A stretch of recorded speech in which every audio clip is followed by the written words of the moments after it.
Apektado ang maraming settlement services sa Canada sa pagbabago sa pondo ng federal government kung saan ilang programa at trabaho ang mawawala.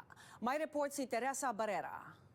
Made-delay yung positive contribution even sa darating dito, and that will impact the economy. Itong naging reaksyon ng mag-asawang Arden at Shari Parian nang malaman nilang tatanggalin na ng Surrey School District Welcome Center ang kanilang assigned settlement worker sa Abril.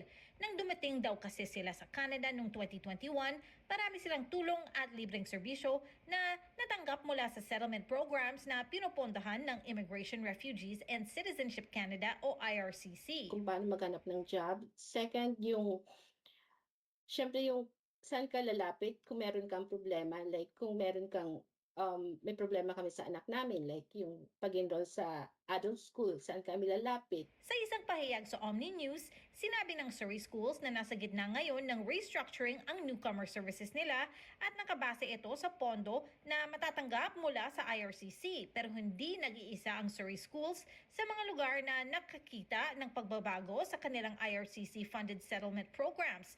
Sa Collingwood Neighborhood House sa Vancouver, hindi na raw ire-renew ng IRCC ang kanilang 3 to 5 year grants para sa settlement services. Kaya 20 sa kanilang mga staff mawawalan ng trabaho sa Abril. We've been 30 years getting funding from IRCC. In the last 5 years, it's been anywhere between $750,000 to $1 million. So it is a great impact. Isa sa mga settlement workers na mawawalan ng trabaho si Farah Gutierrez. Aniya, marami raw sa komunidad ang mawawalan ng akses sa importanteng resource sa pagkawala ng mga libreng serbisyo. Suporta sa mga kararating lang sa Canada. Paano makapag-build ng Canadian format na resume? Kasi ibang-iba yun sa atin.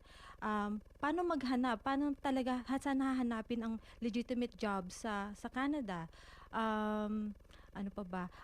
Kasi we also, through the women's services, we are offering, meron kaming mga programa para ma-build yung confidence. Sa isang pahayag sa Omni News, ang IRCC sinabing nakadepende ang nakalaang pondo sa 2025 settlement services sa bilang ng migranteng papasok sa Canada.